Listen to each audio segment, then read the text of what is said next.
Z Bhavani coaching centre में आपका स्वागत है। देखिए दोस्तों, आज जो अपन जो टॉपिक लेकर आए हैं वो पढ़ेंगे अपन धर्म इतिहास के अंदर आगे इतिहास को बढ़ाते हुए। और आज का टॉपिक है हमारा जैन धर्म। पहला तो क्वेश्चन आता है बच्चों, क्योंकि एक चीज जानो आप, अभी जो रिलेशन की जो पीछे 6 से 7 भर्तियां हुई है उसके अंदर क्या हुए, प्रत्येक भर्ती के अंदर एक क्वेश्चन आया धर्मों से आए है। ठीक है, चाहे कुछ भी आ जाए तो अपने को सारे के सारे धर्म से रिलेटेड जितने भी क्वेश्चन है, चाहे वो जैन धर्म हो, चाहे बौद्ध हो, चाहे पारसी हो, चाहे सिख ईसाई, अपने कोई सा भी धर्म है, सारे धर्मों से क्वेश्चन अपन देखेंगे। और सबसे पहले अपन पढ़ेंगे आज जैन धर्म। जैन धर्म में अपने इंपॉर्टेंट क्वेश्चन कौन कौन से पढ़ सकते हैं वो देखते हैं। पहला तो देखेंगे अपन जैन धर्म के संस्थापक भी।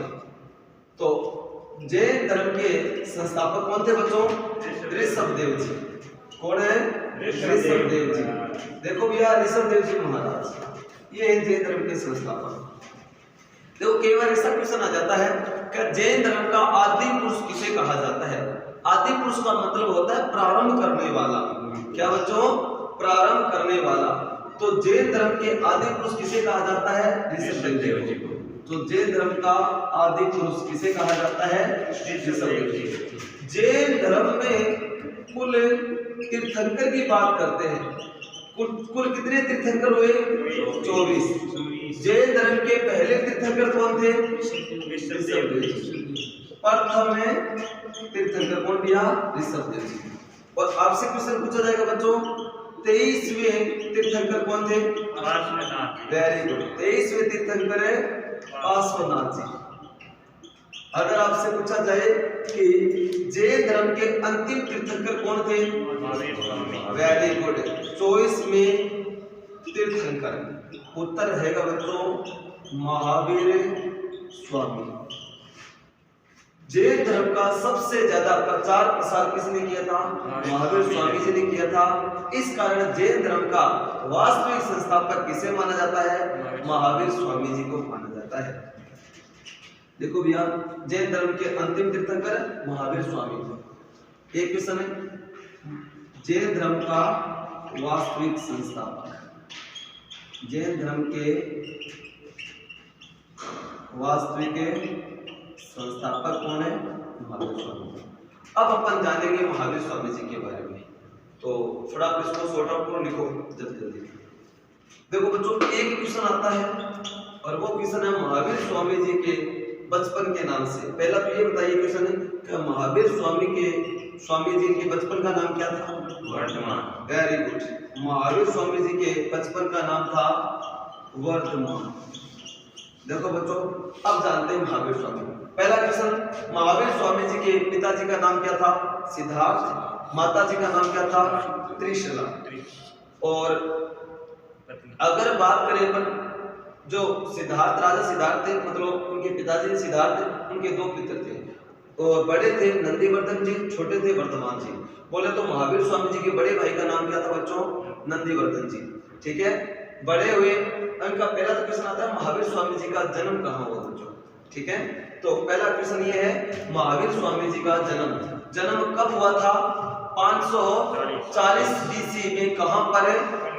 कुंडग्राम वैशाली के अंदर। और मृत्यु कब हुई थी इनकी? 468। ठीक है ना, 468 BC। कहां पर है? पावापुरी बिहार में। तो आपको सर कुंड में जन्म लिए थे, पावापुरी खाए और मर गए। ऐसे याद रखने का तरीका है। तो अब लिखो फटाफट महावीर स्वामी जी के बारे में अपन चर्चा करेंगे।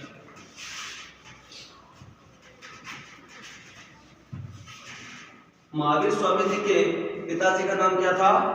सिद्धार्थ। माता त्रिशला। देखो भैया, महावीर स्वामी, इनका जन्म की बात करें बच्चों, जन्म कहाँ हुआ था? 540 ईसा पूर्व। कहां पर? कुंडग्राम वैशाली में। कुंडग्राम वैशाली में इनका जन्म हुआ था। और महावीर स्वामी जी की मृत्यु की बात करें कब हुई थी? 468 BC। कहां पर? पावापुरी बिहार के अंदर इनकी मृत्यु हुई थी बच्चों। ठीक है, ये चीज आपको याद रखनी है। तो इंक डालना है। तो फटाफट देखो आगे बात करते हैं महावीर स्वामी। देखो बच्चों, महावीर स्वामी जी बड़े हुए और बड़े हुए तो इनकी शादी कर दी गई। शादी किससे की? यशोधरा, ठीक है ना, और यशोधरा से शादी की इनकी। और फिर इनके एक पुत्री हुई जिसका नाम है अनुजा प्रियदर्शनी। क्या बच्चों?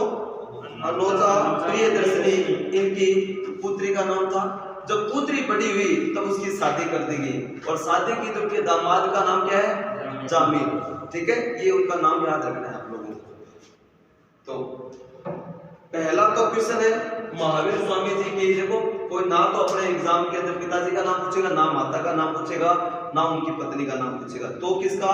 पुत्री का नाम याद रखना आपको। महावीर स्वामी जी की बात करें अपने, इनकी पुत्री का नाम क्या? अनुजा प्रियदर्शनी। अनुजा प्रियदर्शनी इनकी पुत्री थी और इनकी पुत्री की शादी की गई तो बोले तो दामाद का नाम जामिल। अब देखो भैया, एक मनुष्य का बच्चों कर्तव्य कब पूरा होता है? जैसे अपन बात करें, आज अपन तैयारी कर रहे हैं, नौकरी लग गए, नौकरी लगने के बाद में माँ बाप का फर्ज ये होता है कि बच्चे का लालन पालन करना, उसको शिक्षित कर देना, शिक्षित होने के बाद में बड़ा हो गया तो उसकी शादी कर देना, ठीक है। तो अब शादी करना नहीं होता, माँ बाप का कर्तव्य, हमें बच्चों को पगों पर खड़ा कर दिया, उसकी शादी कर दी और रचो और बसो और घर बसाओ, ये कहते हैं घर वाले। उसी प्रकार से हमारा क्या कर्तव्य है बच्चों कि हम जब कमाने वाले हो गए हैं, हमारी शादी घर परिवार को अपन संभालेंगे, उसी प्रकार से अपने माँ बाप की सेवा करना और अपने जो बाल बच्चे उनकी शादी कर देना हमारा कर्तव्य रहता है। उसी प्रकार से महावीर स्वामी जी बड़े हुए, उनकी पुत्री थी, पुत्री की शादी कर दी, माँ बाप थे, उनकी मृत्यु हो गई। मृत्यु होने के बाद में महावीर स्वामी जी गए अपने बड़े भाई के पास में। देखो बच्चों, माँ बाप की जब डेथ हो जाती है तो बड़ा भाई बाप के समान होता है। और वर्धमान जी जाते हैं नंदीवर्धन जी के पास। उन्होंने कहा भैया माँ बाप तो चले गए और उनकी हमने सेवा पानी कर दी, ठीक है, उनका स्वर्गवास हो गया, एक बेटी थी उसकी मैंने शादी कर दी, मैं अपने जो संन्यास जो गृहस्थ के जो जीवन होते हैं, कर्तव्य होते हैं, मैंने वो पूरे कर लिए हैं। अब मेरा मन इस संसार में नहीं लगता, मैं भगवान की भक्ति करना चाहता हूँ, तो आप ना घर को संभालिए और आप मेरे बड़े भाई हो, बड़े भाई बाप के समान, आप मुझे आज्ञा दीजिए कि मैं भगवान की भक्ति करूं। नंदीवर्धन जी कहा कि ठीक है वर्धमान, तू भगवान की भक्ति कर ले, मैं संभाल लूंगा। अब उनसे परमिशन लेकर चल पड़ते हैं। कौन भैया? महावीर स्वामी जी। महावीर स्वामी जी 32 साल की एज के अंदर घर को छोड़कर चले गए बच्चों। और फिर कहते हैं कि कहाँ गए? ये गए भैया बिहार के अंदर ऋतिक ग्राम स्थान पड़ता है, रिजुपालिका नदी के किनारे साल वृक्ष के नीचे बैठे। कहाँ पर है? रिजुपालिका नदी बहती थी, कहाँ पर? जरमबिग ग्राम बिहार में पड़ता है एक, वहां पर साल वृक्ष के नीचे बैठ जाते हैं और 12 साल कठोर तपस्या करी बच्चों। और 12 साल कठोर तपस्या करने के बाद में उनको क्या होती है? ज्ञान की प्राप्ति होती है। तब देखो भैया महावीर स्वामी को भगवान के दर्शन हुए, तब उन्होंने क्या कहा महावीर स्वामी को कि हे महावीर स्वामी, तू मेरा ही स्वरूप है, तू मेरा ही अवतार है और तू किसकी प्राप्ति की इच्छा करता है? तू तो खुद भगवान का अंश है, तू तो खुद ही भगवान है। तेरा जन्म यही है कि इस संसार के दुखियों को दूर करने के लिए तेरा जन्म हुआ है, तू अपने स्वरूप को पहचान और क्या कर, अपने कर्म में लग जा। फिर उनको ज्ञान की प्राप्ति हो जाती है, फिर वो वापस लौटते हैं, ठीक है। तो पहला तो प्रश्न आता है महावीर स्वामी जी को ज्ञान की प्राप्ति कहाँ हुई? ठीक है बच्चों, ज्ञान की प्राप्ति, महावीर स्वामी जी को ज्ञान की प्राप्ति कहाँ हुई बच्चों? तो आप लोग सर रिजुपालिका नदी के किनारे।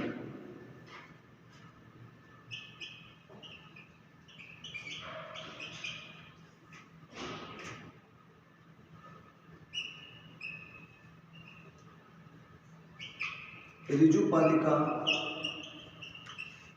नदी के किनारे साल वृक्ष के नीचे, ये कहाँ पड़ता है? जरमबिग ग्राम में। नहीं, वो अपने महात्मा बुद्ध, जरमबिग ग्राम में, ठीक है, ये ध्यान, ये कहाँ पड़ता है? उनको ज्ञान की प्राप्ति हुई।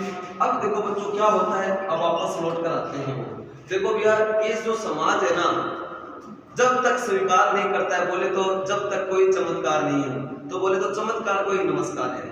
सबसे पहले आकर उन्होंने चमत्कार दिखाए, तब उनको बताया, तो सबसे पहले ही उनका शिष्य कौन बना? जामिल। तो कृष्ण आता है महावीर स्वामी का पहला शिष्य। ध्यान रख लेना बच्चों, महावीर स्वामी जी का प्रथम शिष्य कौन बना बच्चों? आप कहोगे सर जामिल। जामिल तो उनका दामाद था, पहला शिष्य बन जाता है। ठीक है, ये चीज है। अब होता क्या है, बाद के अंदर महावीर स्वामी जी ने उपदेश देने शुरू किए, क्योंकि उन्होंने अपने क्या धर्म को बढ़ाया, जैन धर्म को। सबसे ज्यादा जैन धर्म का जो प्रचार है, विकास है, महावीर स्वामी जी के समय हुआ था। और अब देखो भैया, महावीर स्वामी जी ने उपदेश दिए, तो क्वेश्चन आता है, महावीर स्वामी जी ने जो उपदेश दिए थे कौन सी भाषा में दिए? प्राकृत भाषा में। ध्यान रखना, महावीर स्वामी जी ने जो, देखो यार, महावीर स्वामी जी ने जो उपदेश दिए वो कौन सी भाषा में दिए? तो आप कहोगे सर प्राकृत भाषा में। देखो, जिस क्षेत्र में जो भाषा बोली जाती है, जो समझी जाती है, उसी भाषा में उपदेश देने पड़ते हैं। ठीक है, मान लीजिए अपने कोई व्यक्ति आए राजस्थान के अंदर, अपने जयपुर में आए, और वो आकर यहाँ पर क्या करें, मलयालम भाषा, अंग्रेजी भाषा और मतलब कुल भाषा में आकर क्या करें, लोगों से बातचीत करें, चाहे वो कितना ही अच्छा बोले, चाहे कितनी अच्छी अच्छी बातें करे, लेकिन अपने समझ में नहीं आएगा और अपनापन लगेगा ही नहीं। क्यों? क्योंकि देखो यार, लोगों को जब तक अपनापन नहीं होता है ना, तब तक वो आगे नहीं बढ़ेगा। जब तक ऐसे लगेगा पता नहीं कहां से आया, ये क्या बोल रहा है, समझ में नहीं आ रहा। उसी प्रकार से जब अपना धर्म कब बढ़ेगा, धर्म जब बढ़ेगा, लोगों की उसी स्थानीय भाषा के अंदर बातें बताई जाए। ठीक है, तो उन्होंने प्राकृत भाषा में उपदेश दिए थे, इन्होंने महावीर स्वामी जी ने। अब जैन धर्म बढ़ा दिया। बाद के अंदर महावीर स्वामी जी ने अपने जो अलग अलग शिष्य बनाए और अपने शिष्यों को अलग अलग ग्रंथों में बांट दिया, अलग अलग दिशाओं में क्या होने लगे, प्रचार करने लगे। अब देखो भैया, महावीर स्वामी जी ने जिस दिन उनको ज्ञान की प्राप्ति हुई थी, उस दिन वो बंधन रहित कहलाए थे। तो बोले तो अगर अपन बात करें अपने महावीर स्वामी जी ने जैन धर्म के त्रिरत्न कौन कौन से बताए? Very good. देखो बच्चों, अपन बात करते हैं जैन धर्म के त्रिरत्नों के बारे में। एक क्वेश्चन पूछा गया था, पेपर सेटों में है कि जैन धर्म के त्रिरत्न कौन कौन से हैं? जैन धर्म के त्रिरत्न कौन कौन से हैं? सम्यक ज्ञान, सम्यक दर्शन और तीसरा है बच्चों सम्यक आचरण। सम्यक ज्ञान, ज्ञान का मतलब होता है अच्छी चीजों का पठन और पाठन। ठीक है ना, जो हमारे धार्मिक पुस्तकें बच्चों उनका पाठ करना, अच्छे अच्छे ज्ञान को अर्जित करना, वो होता है सम्यक दर्शन का। अच्छे अच्छे चीजों का क्या करना, दर्शन देना का। आंखों का सुख क्या है? आंखों का सुख है भगवान के दर्शन। ठीक है, तो हमेशा आंखों से गलत दृश्य नहीं देखना चाहिए, अच्छे दृश्य देखना चाहिए। तो सम्यक दर्शन तो मतलब हमें अच्छी चीजों के दर्शन करने चाहिए, अच्छा ज्ञान लेना चाहिए और हमारा आचरण बहुत अच्छा होना चाहिए। आचरण बताया गया है कि किस हिसाब से बुजुर्गों के साथ में, बच्चों के साथ में, बराबर वालों के साथ में क्या आचरण रखो। ठीक है, जो लेडीज है उनके साथ में क्या आचरण, उसी प्रकार से ये बता रखे हैं। और त्रिरत्नों की प्राप्ति के लिए उन्होंने 5 महाव्रत बता रखे हैं, जिस हिसाब से हमेशा सत्य वचन बोलना, ब्रह्मचर्य का पालन करना, ठीक है, चोरी नहीं करना, ज्यादा धन संग्रह नहीं करना, हाँ, तो झूठ, अहिंसा मतलब हिंसावादी बनो, ठीक है ना, तो हिंसा नहीं करना मतलब जीव हत्या नहीं करना। ये 5 महाव्रत बताए थे किन्होंने? महावीर स्वामी जी ने। तो ये इतनी चीजें बताई थी, इतनी चीज समझ में आई। अब देखो भैया क्या होता है, महावीर स्वामी जी की मृत्यु हो जाती है, फिर धीरे धीरे जैन धर्म आगे बढ़ा। फिर होता क्या है, ये जो धर्म है ना जैन धर्म, ये मगध जनपद पे ज्यादा वो फैला हुआ था। बोले तो बिहार, यूपी सीमा यहाँ पर ज्यादा फैला हुआ था ये जैन धर्म। तो अब होता क्या है कि फिर जो मगध जनपद है वहां पर जाता है बच्चों अकाल। अब उन्होंने धर्म की मतलब धर्म के प्रचार के लिए बहुत सारे लोगों को बोला, बहुत सारे साधु संत यहाँ पर मठ में इकट्ठे होते गए। अब जो देखो साधु संत मठ में इकट्ठे हो जाएंगे तो बच्चों उनको खाने के लिए भी तो चीजें चाहिएगी, और खाने पीने की चीजें व्यवस्था कौन करते थे? जो गृहस्थ लोग होते थे वो देकर जाते थे दान दक्षिणा, ये तीन चीजें। अब देखो भैया दान दक्षिणा कब देंगे? जब उनके पास होगा। अब हुआ क्या, भयंकर अकाल पड़ गया। अकाल ऐसा पड़ा कि बारिश होने का नाम ही नहीं ले रहे, लोगों के खाने के लाले पड़ गए। अब देखो भैया खाने के लाले पड़ गए तो दान कौन देगा? तो समस्या हो गई कि उस मठ को चलाने की, कब पेट भरने तक की समस्या आ गई। तो जैन दो धार्मिक मतलब जैन धर्म में जो उस समय दो बड़े धर्म गुरु थे इनके, एक का नाम था भद्रबाहु जी, एक का नाम था स्थूलभद्र जी। स्थूलभद्र जी ने भद्रबाहु जी को बुलाया और कहा कि भद्रबाहु जी आप ऐसा कीजिए, कुछ शिष्यों को लेकर दक्षिण भारत में चले जाइए और अपने धर्म का प्रचार कीजिए, क्योंकि खाने तक की समस्या हो गई है, हम अन्न के लिए मोहताज हो चुके हैं, अनाज ही नहीं, तो लोग क्या करें अपन। तो साथ साथ में तो क्या हो जाएगा, दक्षिण भारत में ठीक है माहौल है, कोई खाने की समस्या भी नहीं होगी और धर्म का प्रचार भी हो जाएगा। तो उन्होंने कहा चलो ठीक है। अब क्या करते हैं, भद्रबाहु जी दक्षिण भारत में चल पड़े बच्चों, ठीक है, दक्षिण भारत में गए। अब देखो उनके पास में पहनने के लिए एक ही वस्त्र थे बच्चों। अब जाते समय क्या हुआ, वो वस्त्र वगैरह सारे फट गए, और फट गए तो उन्होंने क्या किया, उन्होंने कहा कि धर्म के मार्ग पर चल ही पड़े हैं तो क्या शर्म है। अगर कोई व्यक्ति धर्म के मार्ग पर चल पड़ा है, उसके मन में अभी भी विषय है कि क्या ये पुरुष है ये नारी है, तो अगर ये द्वंद्व भाव मन में है तो भगवान की प्राप्ति नहीं कर सकता। ये भद्रबाहु जी के विचार थे। तो उन्होंने क्या किया, इन वस्त्रों का त्याग ही कर दिया और नग्न रहने शुरू कर दिया भैया। ये एक मंडली थी बहुत बड़ी, दक्षिण भारत में प्रचार करती रही अपने धर्म का, ठीक है। कई दिन श्रवण बेलगोला कर्नाटक में रुके थे, फिर दक्षिण भारत में घूमे, प्रचार किया। फिर 10 साल के बाद में ये वापस लौटे, जो बारिश वगैरह हुई तो वापस लौटे। तो अब देखा उनका स्थूलभद्र जी ने कहा भद्रबाहु जी को कहीं हाल, तो उन्होंने कहा कि हमने तो वस्त्रों का त्याग कर दिया है। तो स्थूलभद्र जी ने कहा ये थोड़ा अच्छा नहीं लगता, कि गृहस्थ वाले आते हैं तो उनके ऊपर नेगेटिव विचार आता है। स्थूलभद्र जी का अलग विचारधारा थी, भद्रबाहु जी का अलग विचारधारा थी। उन्होंने कहा कि अगर आप धर्म के मार्ग पर चल ही पड़े हो और लोगों के मन में विषय चीजें गई नहीं है तो वो भगवान की प्राप्ति नहीं हो सकती। हमारी तो यही विचारधारा है। अब विचारों का आपस में हो गया टकराव। अब देखो भैया क्या हो गया, आपस में मतभेद होने लग गया। तो आपस में क्या होते हैं कि जब लड़ाई से बढ़िया है, बोलते हैं ना परदेसी भाषा में, राड़ बढ़िया बाड़ा अच्छी है, ठीक है। तो छोरा को ब्याह कर दिया तो बीरनी आए, बाद में लड़ाई शुरू हो जाए, सास बहू तो घर को जो अपने पापा जी दादाजी को बोला टावरो यहाँ करो छोरा न्यारो करते हुए, यही बात होती है। तो क्या हुआ, जैन धर्म में आपस में मतभेद हुए। तो क्या हुआ, तो उन्होंने कहा चलो ऐसा करो, अब बैठक बुलाओ। जितने भी धार्मिक गुरु थे जैन धर्म के वो सारे इकट्ठे हुए। और क्या होती है जैन धर्म की पहली सभा या प्रथम संगोष्ठी। तो आपसे क्वेश्चन है बच्चों, जैन धर्म की प्रथम संगोष्ठी कब हुई? वेरी गुड, कहाँ हुई? पाटलिपुत्र में। लिख लिए ये चीजें। तो अब देखो बच्चों क्या होती है, जैन धर्म की पहली सभा या संगोष्ठी हुई, कहां पर हुई? पाटलिपुत्र में। बच्चों आपसे एक क्वेश्चन है, ये जो समय है वो है 300 BC का। तो आप ये बताइए उस समय पाटलिपुत्र या मगध जनपद का राजा कौन था? इसका मगध जनपद का राजा कौन था? हिंदुस्तान। चंद्रगुप्त मौर्य की मृत्यु कब होती है? 298 BC। और ये क्या है? 300 BC। तो कौन रहेगा राजा? चंद्रगुप्त मौर्य। तो देखो बच्चों बात करते हैं जैन धर्म की प्रथम संगोष्ठी या फिर सभा या समिति कब हुई? 300 BC में। कहां पर हुई बच्चों? पाटलिपुत्र, ठीक है। और इस सभा का अध्यक्ष तो बनेगा, अध्यक्ष कौन बने थे बच्चों? इस सभा के अध्यक्ष तो आप हो गए सर स्थूलभद्र जी। कौन बने थे? अध्यक्ष तो स्थूलभद्र जी बने थे। और फिर उन्होंने अपने अपने विचार रखे। और क्या होता है, जैन धर्म दो भागों में बढ़ जाता है भैया। क्या हुआ? जैन धर्म का विभाजन हो जाता है बच्चों, और जैन धर्म दो भागों में बढ़ जाता है। एक तो श्वेतांबर और दूसरा दिगंबर। एक तो श्वेतांबर और दूसरा दिगंबर। तो आपसे क्वेश्चन है मेरे भाइयों कि श्वेतांबर और दिगंबर कौन होते हैं? Very good. आपको कैसा है? नग्न रहने वाले साधु दिगंबर कहलाए, जो श्वेत वस्त्र धारण करते हैं वो श्वेतांबर कहलाए। बोले तो भद्रबाहु जी के शिष्य दिगंबर कहलाए और स्थूलभद्र जी के शिष्य श्वेतांबर कहलाए। तो दिगंबर बोले तो नग्न रहने वाले साधु संत दिगंबर है, और श्वेतांबर है श्वेत वस्त्र धारण करने वाले। बोले तो स्थूलभद्र जी के शिष्य क्या कहलाए?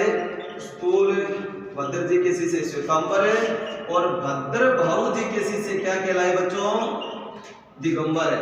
आपसे क्वेश्चन है ये भद्रभाव जी कौन है?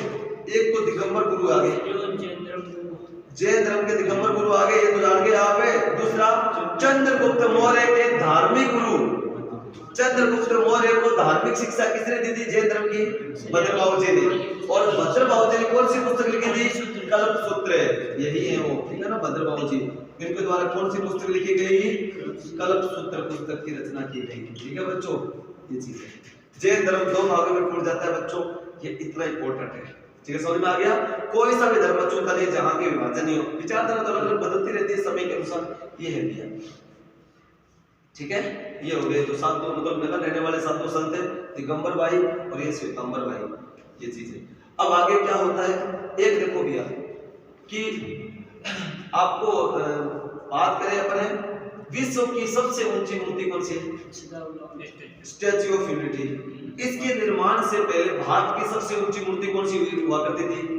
स्टैच्यू ऑफ बाहुबली, हाँ, गोमतेश्वर की मूर्ति। अब आपसे क्वेश्चन है बच्चों कि गोमतेश्वर जी कौन थे, कोई बताएगा?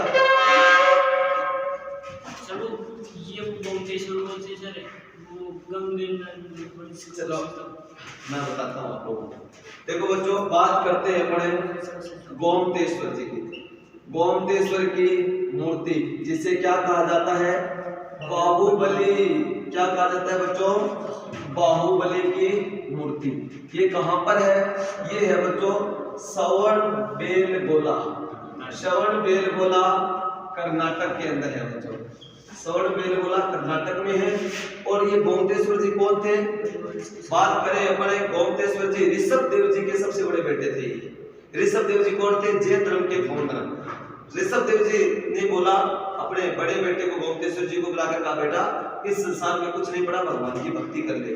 तो गोमतेश्वर जी दक्षिण भारत में चले गए, श्रवणबेलगोला में, वहां जाकर भक्ति की थी। वो स्थान एक पवित्र स्थान माना जाता है बच्चों, ठीक है, जिन्हें क्योंकि वो बहुत ही बलशाली थे, जिस कारण उन्हें बाहुबली भी कहा जाता है। क्वेश्चन ये है बच्चों कि गोमतेश्वर की मूर्ति का निर्माण किसने करवाया था? अब बोलो, अब आप जो बोल रहे थे वो अब होगा। किसने करवाया था? गंग वंश के मंत्री चामुंड के द्वारा। तो आपको कैसा है? गंग वंश के मंत्री हुए थे जिनका नाम है चामुंड, उसके द्वारा बाहुबली की मूर्ति या गोमतेश्वर की मूर्ति का निर्माण करवाया गया था, जिसकी ऊंचाई कितनी है बच्चों? 18 मीटर, ठीक है, 18 मीटर जिसकी ऊंचाई है। ये चीज है बच्चों, तो इतना चीज समझ में आ गई। एक देखो भैया, अगर बात करें अपने कि एक अपने मंदिर है भैया, कहां पर है? एमपी के अंदर, खजुराहो। खजुराहो के जो जैन मंदिर है उनका निर्माण किसने करवाया था? चंदेल शासकों के द्वारा, ठीक है ना। तो खजुराहो के जैन मंदिर का निर्माण किसने के द्वारा करवाया गया था? चंदेल शासकों के द्वारा। ये होता है अपना कौन सा? जैन धर्म, ठीक है। एक बता दीजिए कि आगम साहित्य का संबंध किससे है? जैन धर्म से, ठीक है ना। जैन धर्म के बारे में अपने को जानकारी मिल रही है, आगम एक साहित्य पुस्तक है बच्चों, वहां से। तो इतना चीज समझ में आया। तो फटाफट में क्वेश्चन पूछ लूं आपसे रिवाइज के तौर पर। तो पहला क्वेश्चन है कि बात करें अपन जैन धर्म, जैन धर्म के संस्थापक कौन है? जैन धर्म में कुल कितने तीर्थंकर हुए? पहले तीर्थंकर है, 23वें तीर्थंकर है, अंतिम तीर्थंकर है। जैन धर्म के वास्तविक संस्थापक है महावीर स्वामी जी का बचपन का नाम वर्धमान जी। अगर बात करें महावीर स्वामी जी का जन्म कहाँ हुआ? कुंडग्राम वैशाली में, मध्य कांवड़ी पावापुरी बिहार में, ठीक है। अब देखो उसके बाद में बात करते हैं महावीर स्वामी जी ने जो अपन बात करें घर त्याग दिया था, उसके बाद में कहां चले गए थे? उनको ज्ञान की प्राप्ति कहां हुई थी? ऋजुपालिका नदी के किनारे जरमपुरी ग्राम साल वृक्ष के नीचे, ठीक है ना। ऋजुपालिका नदी के किनारे साल वृक्ष के नीचे जरमपुरी ग्राम बिहार में उनको ज्ञान की प्राप्ति हुई थी। नेक्स्ट क्वेश्चन बच्चों आपसे कि महावीर स्वामी का पहला शिष्य कौन है? जामिल, ठीक है, इतना याद रखो। उसके बाद में बात करते हैं जैन धर्म के त्रिरत्न कौन कौन से? और इसको पूरा कराने के लिए क्या करने पड़ेंगे? पंच महावर्त का क्या करना पड़ेगा भैया? धारण करने पड़ेंगे। ये चीज है, पालन करना पड़ेगा। तो 5 महावर्तों की पालना करनी पड़ेगी। और 5 महावर्त में कौन कौन से? एक तो हिंसा नहीं करना, ठीक है, अहिंसक विचारधारा, मतलब किसी जीव हत्या नहीं करना। दूसरा सत्य बोलना, तीसरा धन इकट्ठा नहीं करना, चौथा चोरी नहीं करना और पांचवा ब्रह्मचर्य का पालन करना। ये 5 महाव्रत बताए गए हैं। उसके बाद के अंदर बात करें पड़े कि जैन धर्म का विभाजन कब हुआ? 300 BC के अंदर। जैन धर्म के कौन कौन सी शाखाएं हैं? क्वेश्चन पूछा गया था, दिगंबर शाखा का संबंध कौन से धर्म से है? जैन धर्म से। दिगंबर शाखा के धर्मगुरु कौन है? श्वेतांबर शाखा के भद्रभाव जी किसके धार्मिक गुरु थे? चंद्रगुप्त मौर्य ने कौन सा धर्म अपनाया? जैन धर्म। गुरु किसे बनाया? और भद्रभाव जी ने कौन सी पुस्तक लिखी? अगर बात करें अपन गोमतेश्वर की मूर्ति कहाँ पर है? इसका निर्माण किसने करवाया? Very good. और यह बात करें अपने कि एमपी के अंदर कहां पर है? खजुराहो के जैन मंदिर। ठीक है बच्चों, कौन से? खजुराहो के जैन मंदिर का निर्माण, खजुराहो के जैन मंदिर का निर्माण किसने करवाया? चंदेल शासकों द्वारा करवाया गया। चंदेल शासकों द्वारा करवाया गया। तो ये बताओ आपको समझ में आया? कोई दिक्कत है? डाउट सारे क्लियर? तो देखिए बच्चों, इनसे बाहर अपने आर्मी में एक क्वेश्चन भी बाहर नहीं जाएगा। सारी चीजें मैंने क्लियर आपको बता दी है। जो भी क्वेश्चन एग्जाम में है मैंने सारी चीजें आपको बता दी है। तो आप ये देखकर बताएं बच्चों कि आपको वीडियो कैसी लगी। अगर आपको वीडियो अच्छी लगी हो तो आप वीडियो को लाइक और कमेंट करना नहीं भूलें। अगर आप हमारे चैनल पर नए हैं तो हमारे चैनल को जरूर सब्सक्राइब कीजिए। जय हिंद, जय भारत।